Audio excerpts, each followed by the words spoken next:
Money doesn't like tension. Money likes ease. It's a relationship. Have you been in a relationship where it's just always stressful? We love those ones, right? No. We want it to be fun. We want it to be light. Those are the relationships we like. Why do you think money likes any different? I'm going to try and introduce 6 ideas that maybe you can take immediately that will help you in creating more abundance for yourself.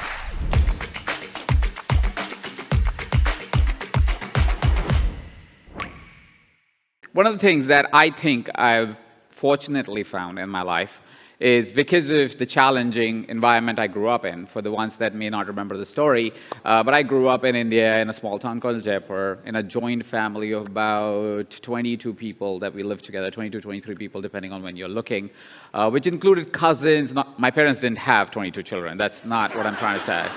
They have 2, but we lived with cousins and grandparents and cousin grandparents. So I lived in a beautiful, loving family with just not a lot of financial abundance, if I may say so, right? And so because of those challenges in my life, early on, I really gravitated to the idea of saying, this is not fun to live like this. It doesn't feel like I want to live from or live in a place where I couldn't have a full bed to myself. The unfortunate or fortunate thing is I still don't have a full bed to myself, mostly because of my kids. But I have 4 bedrooms, actually 5, but we use one of them and only one side of the bed. So I think that's just my journey I have to still take. But early on, I thought if you would have money, you will have a bed to yourself. And that really motivated me early on to get really curious about money. I got curious about money when I was 15, 16 years old, because at that time I really was present to the idea that my parents don't have a lot of abundance, and we share everything, and they were abundant people in their souls, but not financially, and they are abundant people in their souls, not financially. But they couldn't even get me, let's say, if I wanted a fresh pair of clothes. My brother's clothes were my clothes, that kind of a thing. So at that point, I was like, I need to learn this thing called money. I need to understand this thing called money. So my education started early on and really magnified in the last 20 years of my life.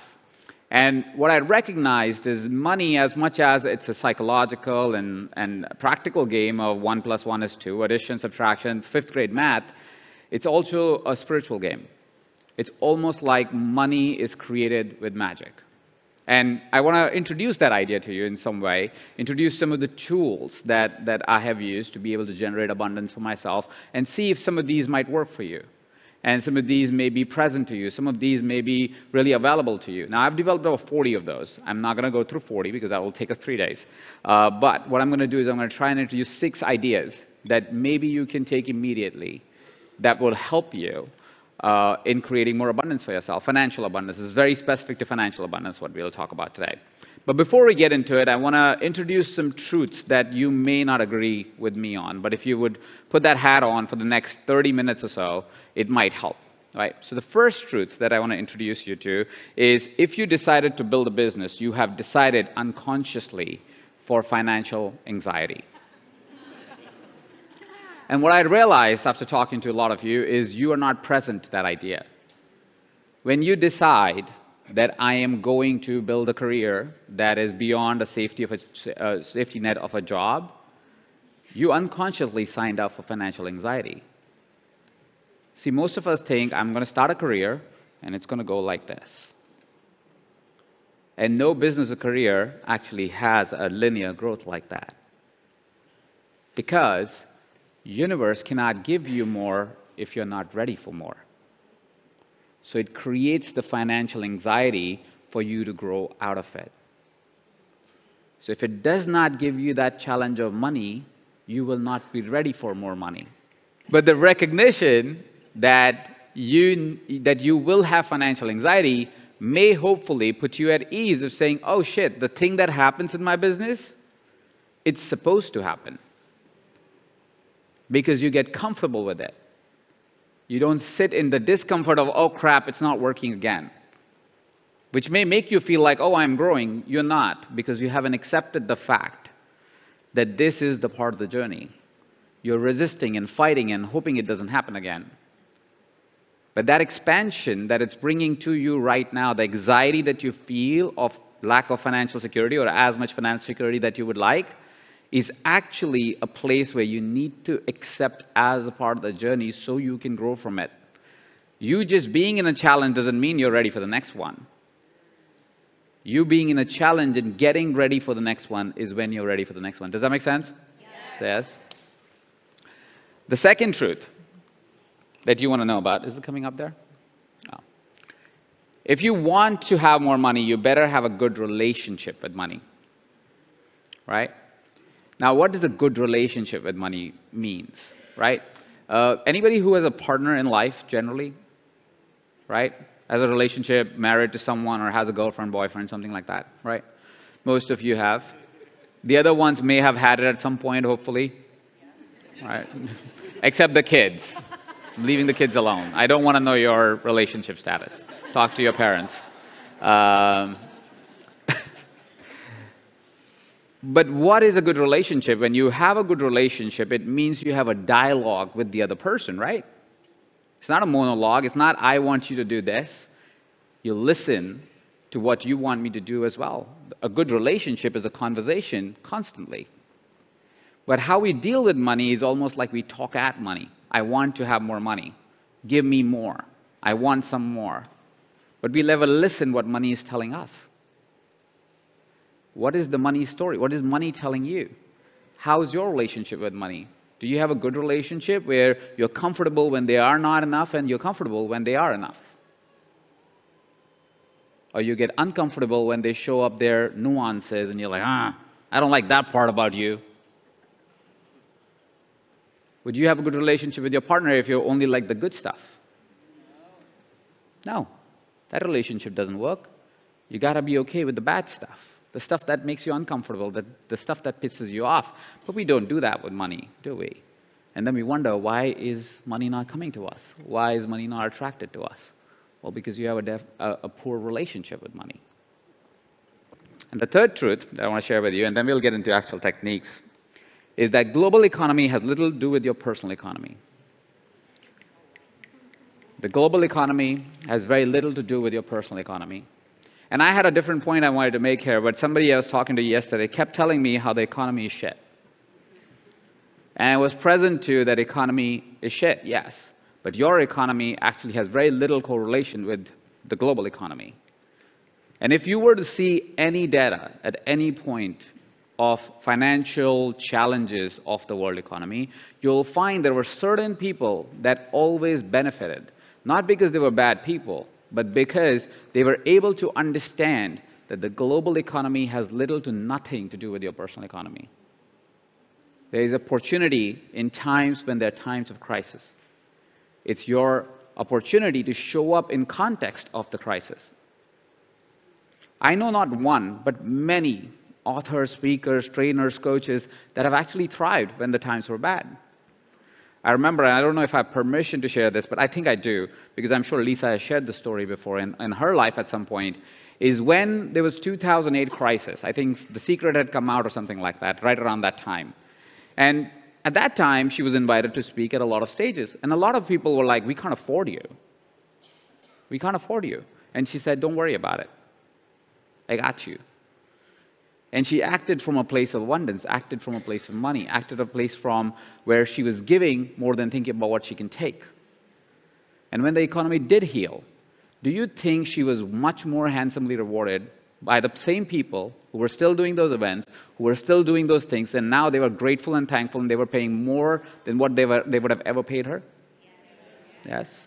Right? That's just not true for Lisa. That's true for Mindvalley.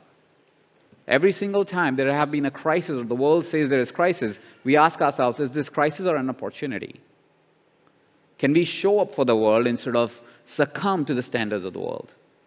And every single time we have showed up, Mindvalley has only grown. And that is why Mindvalley has the longevity it has.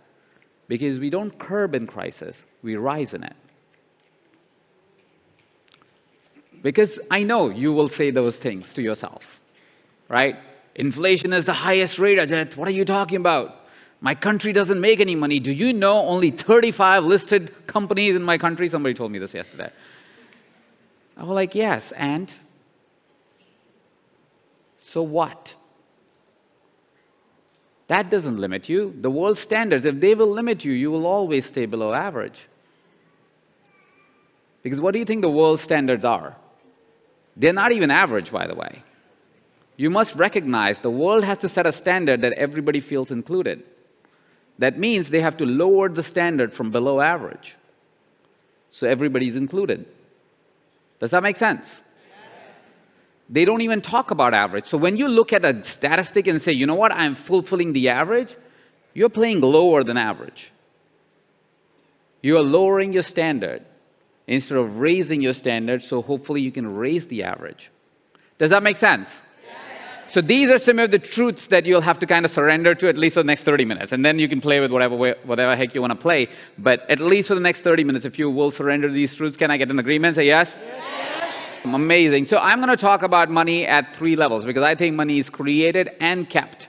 And it's very important, the second part, which is kept at 3 levels. The first level is the practical level. This is math. This is you saying this plus this equals to that.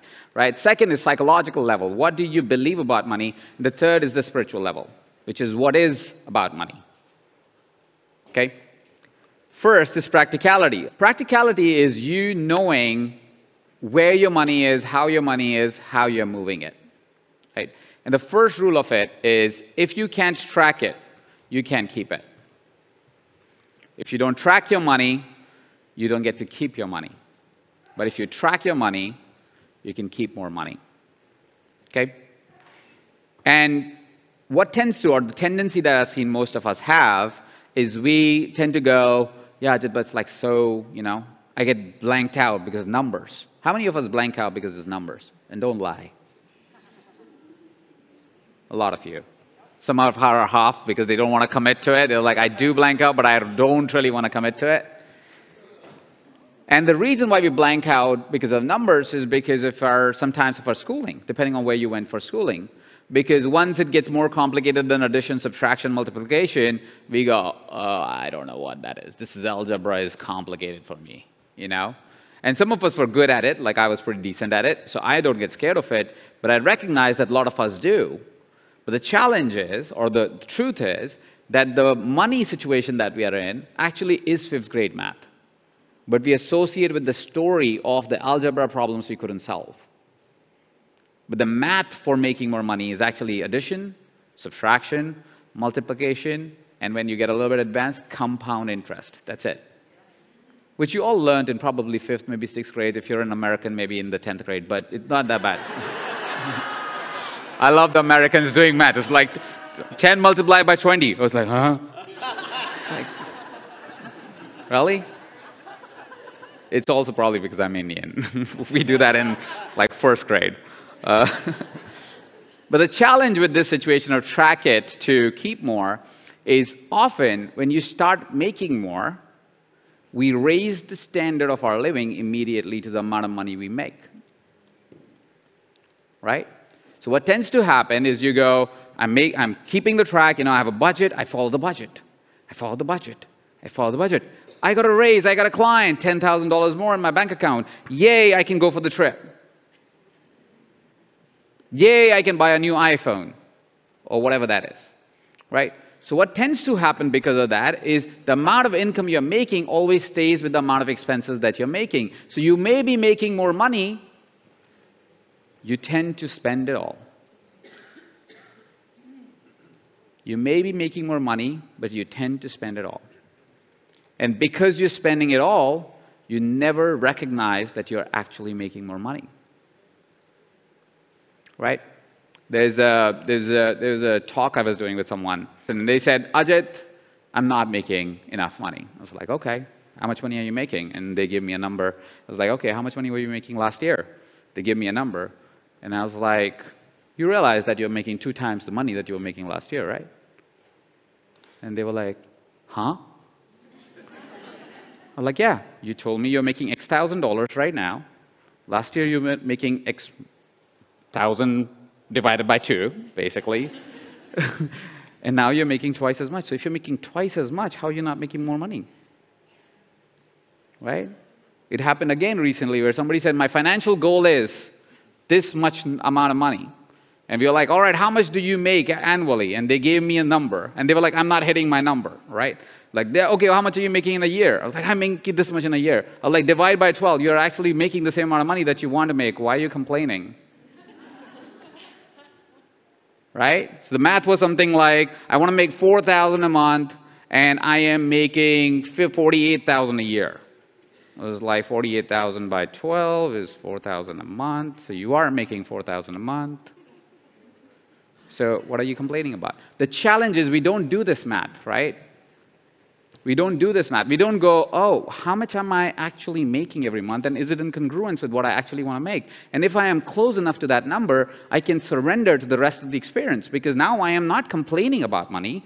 I know I am making exactly how much I want to make. I can relax. Money doesn't like tension. Money likes ease. It's a relationship. Have you been in a relationship where it's just always stressful? Yeah. We love those ones, right? No. We want it to be fun. We want it to be light. Those are the relationships we like. Why do you think money likes any different? Money loves the relaxation. So, here's a new rule for you. It's a tool for you, right? Every single time you start to make more money, I want you to raise your standard by just 50% or less. Your expenses must not increase more than 50% of increase in income. So if you start making $1,000 more, don't increase your expenses by more than $500. You will always want to, by the way. Because you'll say, oh, now I have a money system. But remember the truth about having a career. It comes with financial anxiety. The financial anxiety is not going to go away if you don't have a safety number, safe amount of money in your bank account. Right? So your standard must not, your lifetime standard must not increase by more than 50%. Feel rich to be rich. Feel rich to be rich. Here is one thing that you may have noticed about you on a daily basis. Your decisions are actually not intellectual decisions on a day-to-day basis. They're not defined by what's my long-term strategy. It's defined by what's your emotion in this moment, right? Anybody made an emotional purchase in their life? Pretty much every week or every month? Yes. Right? And you make these emotional purchases because you surrender to the emotion that is happening for you in that moment. It's fair for that moment, but it's expensive for you on the long term. It's really expensive because those little emotional decisions add up to a long-term consequence of not having enough abundance, not having enough money. So instead of defining your money based on the emotion you're experiencing, what if you defined how will it make me feel, or how is it that I will feel that I am rich? And we all, and I love this, this is a phrase from a gentleman called Ramit Sethi, or Ramit Sethi, however you say his name right. Indian, I should know, but I don't. But he says this line, and I love it. He says, I think I wrote, what does your rich life feel like? And I love that. Because what you will find, and what I've found again and again as I ask this question to individuals, is that everybody's rich life looks different and feels different. We may think it's incongruence and everybody is like wanting the same things. We don't. We don't desire the same cars. We don't desire the same houses. We don't desire the same lifestyle. We don't desire the same number of hours we want to work, in the same places we want to work, in the kind of work we want to do. We don't. And once we become present to what our rich life feels like, it's much easier for you to create it pretty much right now. Because what you will find is once you know what your rich life feels like, a lot of it is achievable without having to do much more than what you're doing today. You know how to not make emotional decisions? Make a better emotional decision. You're about to buy something, instead go for a run. It's true. You'll feel better at the end of it. Way better than ordering something online. It actually doesn't change your emotional state. We know that, right? But you go for a run, you feel better, and that emotional state is not in control anymore. You have anxiety? Go for a run. Walk, whatever that is. Go to workout. Go have sex if you have a partner. Do something else. Do anything that is physical, something that moves you. And if it moves you, you're going to change your state. If you change your state, you are not going to make a bad emotional decision that you'll regret later. Right? So ask yourself, what does my rich life feel like? Does my rich life feel like where I made another Amazon order of the same thing that I don't even want to use because I just ordered it because that's how I wanted to feel better in that moment? Or can I just go for a run for 10 minutes? It'll make me feel better. I'll be healthier. I'll actually be in a better state to make a better decision. Right? What does your rich life feel like? Which brings me to psychology. Psychology alludes to the idea that success is an individual thing. You must define it for yourself.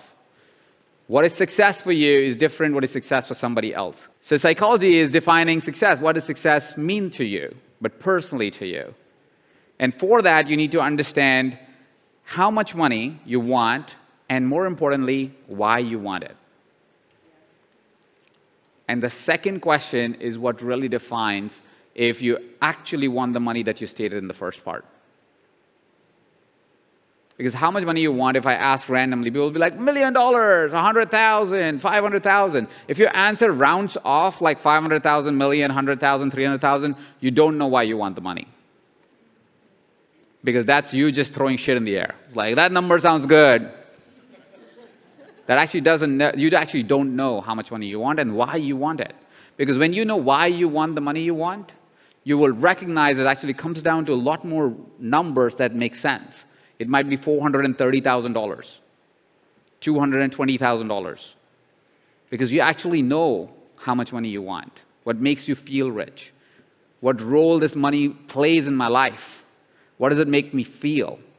And what I've found after much research is there's only two things that people want to make money for. One is either they want a sense of security or they want to have an experience of life. Right? If I had to generally check, how many of you want money for a sense of security? Okay. How many of you want for experience of life? Most of the room wants it for experience of life. Now here's the challenge. Most of the people that want it for experience of life want so much experience of life that they don't know how to balance it with security, and hence, most likely, your accounts are much worse than the ones that want for security. It's the truth. Right? You are the ones who have more financial anxiety every day. You're like, oh, fuck, I don't have any money. Right? But you're also the ones who find money whenever you need to find because you're so excited about the experience. Yes? So you are actually incredibly resourceful, but terrible in keeping the resources that you can tap into at some point. Right? So while you are wildly resourceful, you also are the people who will constantly say that you're broke. Make sense? You see why, right? Because you go, oh crap, that's how I operate. That's how I make my money decisions. Is this experience exciting? Right? Is this something that I want to invest in because I'll feel good at the end of it? Nothing wrong. By the way, neither of them is right or wrong. It's just how you think about money. But if you balance both of them, and also, by the way, for security people, in case you were off the hook, you're the ones who are boring as fuck. And I can say that with confidence because that's me. You will not go for that trip until you really have to go for that trip. Right? You're not going to do anything because your investment account keeps increasing and that's all it is. So the goal is not to say this is better or that. The goal is to understand where you sit, because now you can see your weakness. Now you can go, oh crap, that's why I'm not able to do things that I really love, because I am so secure and so panicked about money all the time that I can't just enjoy the fucking money I have. Or I know why I don't have any money, because I just enjoy it all the time. Nothing wrong with either of them. But wouldn't it be amazing if you could balance both of it? Wouldn't it be amazing for us to ask, hey, what is the plan that I need to lean in? What is the plan that I need to, what's the dance I need to do that will allow me to not only live the experiences I want, but also feel safe on a day-to-day basis? Or feel safe, but also be able to live the life I want to live. Now, there are many ways to do it. One of the best ways to do it is find a partner who is the opposite in the way they think about money. And so I found mine. So I get to enjoy the money we get to make, and is because she actually knows how to live and experience money way better than I do. So I got lucky. I found a partner. But there are many other tools to be able to find that dance for you and saying how much I want to feel safe and how much do I want to expend in enjoying the life I get to enjoy. The next one is you can think and grow rich. That's the second psychological shift. You can think and grow rich. It's actually not wrong. The challenge is it's not going to happen in the timeline you want. And that's what we don't understand. Can you think and grow rich? Absolutely. Can you change your thoughts and create your best life? Absolutely. Right? But it's not going to fit the timeline that you want. And I want to share with you why, and at least in my personal experience, how it happened. It's because the plan that the universe, one consciousness, whatever has for you, it's not your plan. It's their plan. Or it's the plan. Right? And your plan doesn't necessarily mean it'll happen in your timeline. It is the plan, which is the timeline that is being followed. So you have to think and grow rich, just surrender a timeline for it. I can say that with confidence because it feels like it's going to be a presentation mostly about how Neeta has made me better, which, glad she's here. So here is what happened. So a few years ago, about 7, 8 years ago, when I was deciding to have this experience and deciding to create this experience of working with coaches, supporting coaches, and so forth, build EverCoach at the time, I was struggling. Because I was like, I want to make more money. I want to build this platform, but I wasn't getting anywhere. It was a little bit successful, but not really successful. I wasn't making a lot more money. It was really a struggle. It was a stressful situation. I had just quit being CEO. Money was tight. Everything was tight. And I recognized that as Neeta showed up in my life about 8 years ago, 7.5 years ago, everything started to change. Because, you see, for me to be able to create this abundance that I have today, a lot more had to happen along the way. It's not only about partnerships. I'm not trying to give you that you need to find a relationship. It could be anything. It's just for me, it was for me to become a better person before I can show up here with the power that I get to show up with. And for that, I needed a partner that can take me on that dance, that can remind me of there is no introversion, extroversion. It's just a version of you. And you can choose it the day you want and the way you want. I needed somebody that will take me through the experience of life that empowers me and makes me better every single day so I could do what I do. So yes, money you will have, but it needs to create a version of you for you to have it. And that version of you has a path that you cannot predict. It is not possible because it is the plan and often is so random that you cannot see it from your point of view. So yes, you have to think and grow rich, and you will think and grow rich. It'll take the time it needs to take. You need to surrender to the journey and keep thinking to grow rich. Does that make sense? Yes. Amazing. I want you to ask yourself a question, and it will probably, hopefully, reframe your future or the next 10 years for you. Is what if you started to see your last 10 years as something that was setting you up for your next 10? What if your last 10 years were setting you up for your next 10? So you may have had financial anxiety, you may have had challenges in your money, you may have had challenges in your career, but what if it was just a setup? It was just setting you up for what is yet to come. Right? Because there's a version of you that got created, and a lot of you, and I don't know if it's true for everyone, but I know it's true for a lot of us, we are making a lot more money than what we were making 10 years ago. Yes? Yes? Can I get a bigger yes, yes? So I know? Yes. So you are making a lot more money than what you were making in the last 10 years. What if it was just a setup to make way more in the next 10? Yes? Do we see what more can be possible if we just surrender to that? Oh shit. It was a setup. I'm just getting set up right now. There's a lot more to happen. It changes our state. We don't think about, I need to make more money suddenly. We go, it's coming. It's just a timeline. Does it make sense? Yes? Awesome. Which brings me to the next one, which is spirituality. And the first one, actually this was a great quote I want to share. Absence of evidence is not evidence of absence. It's a great quote. I love it because a lot of times I don't have evidence to prove what I'm going to share next. Right? But it doesn't mean it doesn't work. It doesn't mean it's not true. Okay? The first one, and this might be a little uncomfortable for some of you to receive, but you're always fairly compensated. You're always fairly compensated. So if you think today, I'm not making as much money as I deserve, well, on a spiritual level, you're telling the universe you're wrong. And that's not true. You're always fairly compensated. Rewards always follow action. So I want to tell a little story about my journey. So a lot of people think, hey, Ajit, you joined company Mindvalley in 2008. You were an intern. You were like 26 or something like that. It was whatever age it was. How is it in 6 years you became CEO of the company? Right? That sounds insane, because the company was doing like 35, 40 million, or 30 million when I joined, 35 million when I became the CEO, right? We were doing 40 million when I quit, right? So 35 million, I was 30 years old. How did you become CEO of such a company? What most people don't understand is I was acting like the CEO of the company for at least a year and a half before that. You're always fairly compensated. I was acting as if I was the CEO of the company. I was getting the white spaces. I was running the teams that didn't have a leader. I was showing up when I didn't need to show up.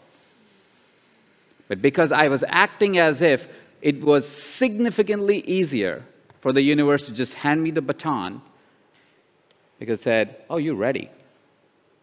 You're ready. You can take this on. You can take this in a heartbeat. You have to show up with a lot more than what you think you have to show up, because you will always be compensated for where you are. So when I was acting as a CEO, my compensation was, of course, not that of a CEO. But because I was acting as a CEO, you show up and one day you become the CEO. You're always fairly compensated, and you gotta get grateful about it. Even if it feels like, no, I should be getting more, I should be making more, if you want to surrender to the universe, because you're always compensated in the way you should be compensated, even if in your intellectual mind it feels like you're not. And that invites us to come from your vision instead of hope for that vision, or one day I'll have the vision, but to operate as if the vision is already true. Because when you operate from the vision as if you're really true, you are the CEO. There's no doubt about it. It doesn't matter what the compensation looks like. You are that successful coach. You are that person that you want to be. You are in that relationship. When you act as if, it changes the vibration, and you connect so much more to the spiritual self that the time lapse that is between you being and you wanting to be collapses, and you are.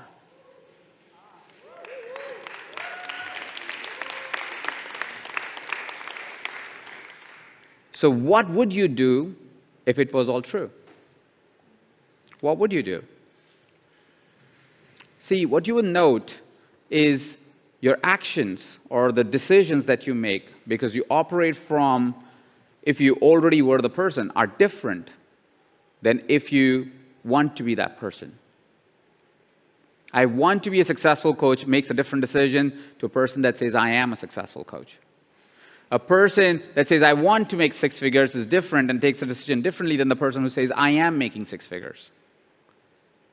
A person that says, I want to work with this kind of person versus I am working with this kind of person operates differently. Their conversations are different, their approach is different, their decisions are different, their actions are different. Everything is different because you're coming from your vision.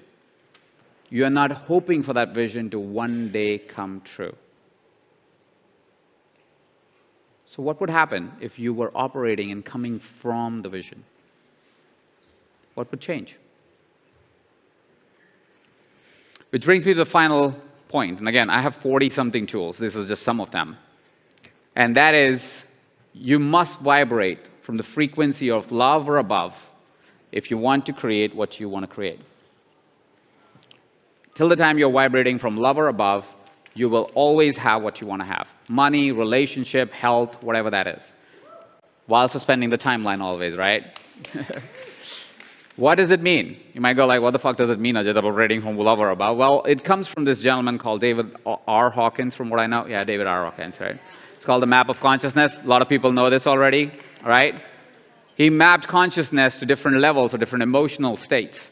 And what he found is the frequency of love or above is a specific frequency that connects you to the highest consciousness in the greatest of ways.